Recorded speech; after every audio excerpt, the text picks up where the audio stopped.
Hello students, so we are going to solve a next question here.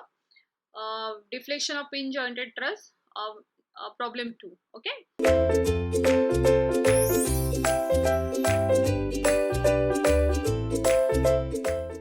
So this is a question given. A pin jointed truss is as shown in figure, and a load W equals to 100 kilonewton. It is acting on this truss at point D. So if the cross section area of all the members is 1000 millimeters square, okay, area of cross section for all the members is constant over here. So what is the vertical deflection at point C? And at point C it is asked. Okay, so our question is we have to find out what is the vertical deflection at this particular point. Now when we have to calculate vertical deflection here, so again here two ways of calculation, not two ways, there are two parts for this calculation.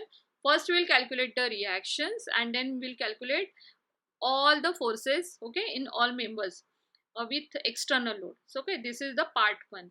Part 2 we'll consider unit load here, okay, and again find out the forces in all the members.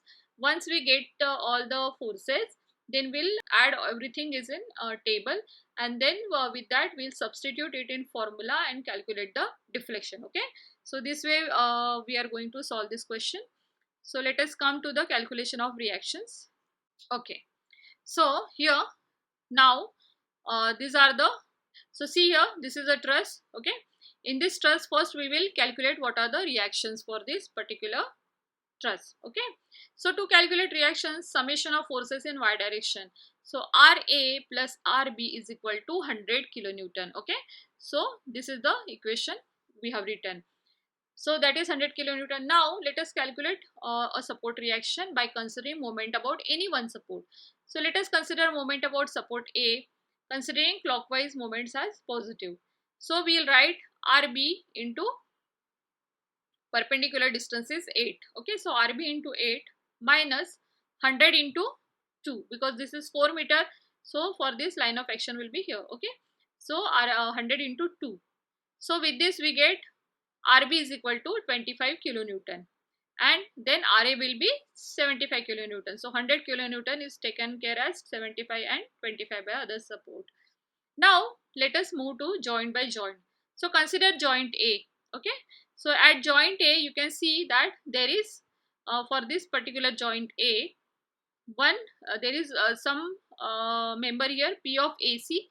Consider other member P of AD, and this is RA. Okay, so use the equilibrium equation. Summation of forces in y direction is 0, summation of forces in x direction is 0. So when we consider summation of forces in y direction is 0, so we can write P of AD sine 60, because it's vertical component, equals to RA. Okay, so when we write P of AD sine 60 equals to RA, whereas Ra is 75 kilonewton. So when we substitute value here, Ra we already know, so P of AD is, we get it as 86.6 kilonewton. Now let us do for the same joint, let us consider summation of forces in x equal to 0 is equal to 0. So P of AC, okay, now this member we have to find out. P of AC is equal to P of AD cos 60. Okay, its horizontal component will be in this direction. So P of AD is equal to P of AC equals to P of AD into cos 60. So P of AC will be 43.3 kilonewton. Okay, now next consider the joint D. Now in this joint D we already know this. Okay, now we have two unknowns, and there is one load also acting at this particular point. So this is the free body diagram of that joint. So when we consider summation of forces in y direction, then we will consider the vertical component of this joint. Okay, and then we'll consider vertical component of this joint and this. So three members will act here. So P of DC sine 60, P of DA sine 60 minus 100, it is going down, equal to 0. So when we substitute values over here, we get P of DC is equal to 28.87 kilonewton. Now let us apply summation of forces in x direction for this particular joint. We will be using this force here, P of D, we have to find out this. So P of D is equal to P of DA. Now horizontal component for this. Okay, so horizontal component for both the members. So P of DA cos 60 minus P of DA DC cos 60.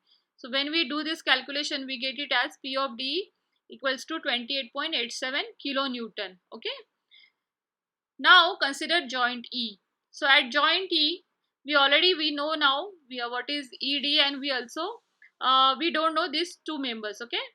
So here when we consider this, we do summation of forces in y direction, then P of EC sin 60 equals to P of EB sin 60. So we get P of EC equals to 28.87. Now with symmetry, we can easily know what are the forces in these two members also. Okay, now let us consider the unit load calculation. So this particular truss, now when we consider unit load at this point, okay, because we need to find out what is the vertical reaction here. So let us consider unit load acting here. So when unit load is acting here, 1 kilonewton here means RA and RB will be 0.5. Okay, so RA and RB here it is 0.5 kilonewton. So we call this as a K forces. Okay, due to unit load we call them as a K forces. So due to unit load at C, so RA and RB equals to 0.5.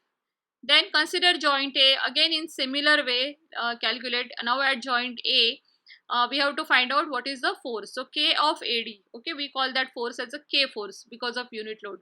So K of AD sin 60 equals to 0.5. Okay, at this particular point when we consider summation of forces in y direction. So K of AD we are getting it as 0.577, and it is in compression. Now summation of forces in x direction when we do, then K of AC equals to K of AD cos 60. So we are getting K of AC equals to 0.2866 kilonewton. It is in tension. Okay, so we have assumed some directions, and if that is the true, if we are getting the positive answer, means whatever answer direction we have assumed is correct, or otherwise we have to simply change the direction there. Okay, now let us consider here we have done with this joint A. Okay, now consider joint D. Okay, our next calculation is here. So consider joint D. So at this joint, we have the forces K of DE and K of DC. We don't know, they are unknown, but we have calculated K of DA. Okay, K of DA we know, and there are two unknowns. So we can again use summation of forces in y direction, summation of forces in x direction. Okay, so summation of forces in y direction. So we will consider vertical component of these both members, and with this we will calculate what is the force in K of DC. So that is coming as 0.577.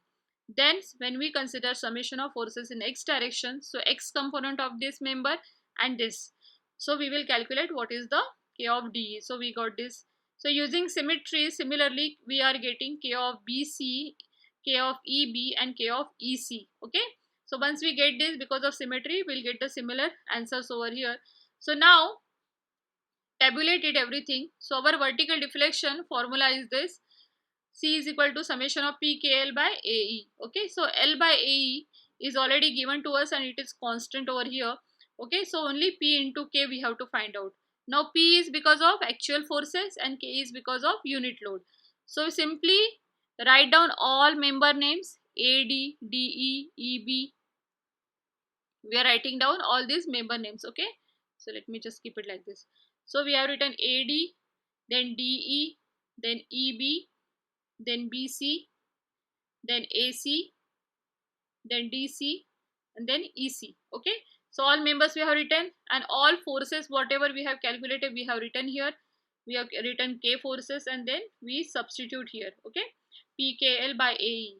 So when we substitute initially, actually here only P into K we will do, and then we'll all do the summation. Okay, because we can here also we can immediately substitute what is AE, but you can even separate it, and because this is constant so you can do it later, but doesn't matter. As per formula you can go point by point and you will finally arrive at delta C is equal to 1.99 mm. Okay, so when we substitute in this formula, so we will get 1.99 mm. So what is important is to get this table correct.